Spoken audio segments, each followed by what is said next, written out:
That's right. I'm going to sue McDonald's, okay? Because they made the food too tasty, all right? And they made it addictive on purpose. That's what I'm going to do. I'm going to sue them and get rich. Now, you may not think I have a case there, but that is basically the justification that some parents are using to try to sue Fortnite.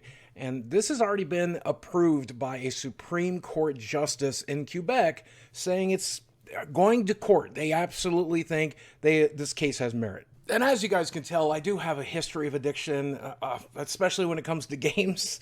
There are some games I spent far too much money on over the last 30 years. I think you can come up with the name of one. Now, this lawsuit, which was originally filed back in 2019, is finally going ahead thanks to the Supreme Court justice, who agrees that it is entirely possible that those kids that are named in that lawsuit have suffered psychological, physical, and financial harm. And I definitely need to talk about that. You are probably aware that a lot of video games are designed to be addictive in nature and manipulate people into spending as much money as humanly possible. A lot of sports games, Call of Duty games, and mobile games especially, because mobile games appeal mostly to the younger kids, and the younger kids don't really know how to tell the difference between, money, what they should be spending, what they shouldn't be spending. They just see a microtransaction, they want the skin, they want the item, and they're going to beg for the money to get it. When it comes to Fortnite, obviously they have like an addictive gameplay loop.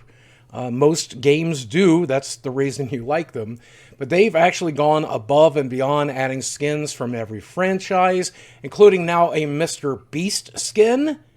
I mean, think about that. They're literally putting celebrity YouTubers into the system, the most popular YouTuber in the world, to try to suck people in. Who's in our game? Everybody's in our game. We got Spider-Man. We got an anime. We got Chun-Li. We got every character you could want. Beg your mother for V-Bucks. Give us the V-Bucks. We want your V-Bucks. Scream and cry until your mother gives you money for V-Bucks. So, I mean, yes, Fortnite has done everything they can to make sure that the game is fun and enjoyable and worth playing over and over again. And they've appealed to the widest possible audience, pun intended, by making sure that all of your favorite stuff is inside this one game. So that doesn't necessarily make it addictive, though. And when you look at the claim that these parents are making, they say that their kids spend hundreds of dollars on V-Bucks, sometimes without their knowledge, and would even have panic attacks over the game.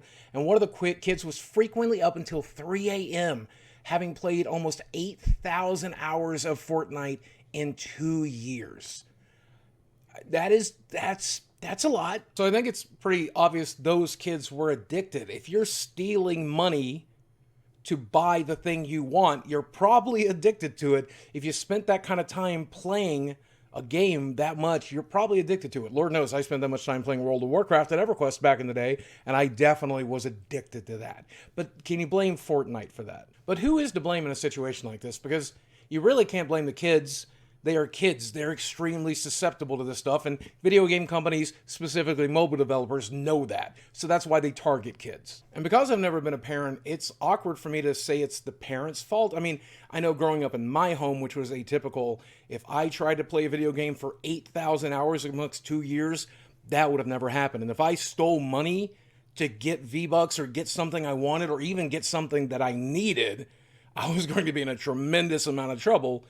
But obviously, my home was not typical, so I'm curious, could you have gotten away with this behavior when you were a kid? And experts basically agree that children can become addicted to just about anything. Of course, internet and video games, but violence and sex, as well as texting on their cell phones. I mean, kids are pretty susceptible to this stuff, so I don't know that you can really put the blame on Fortnite, and I don't know for certain if Fortnite exploited them too terribly much. But that isn't to say that Fortnite is not exploitive. It's absolutely exploitive. It is a free-to-play game, and by the very nature of free-to-play, they live and die by their microtransactions. So do I think Fortnite did everything they could to get kids to spend money on their game, like advertising it to them when they logged in, making sure there was a wide variety of skins to choose from, so that there would be peer pressure from other people to get away from the default skin?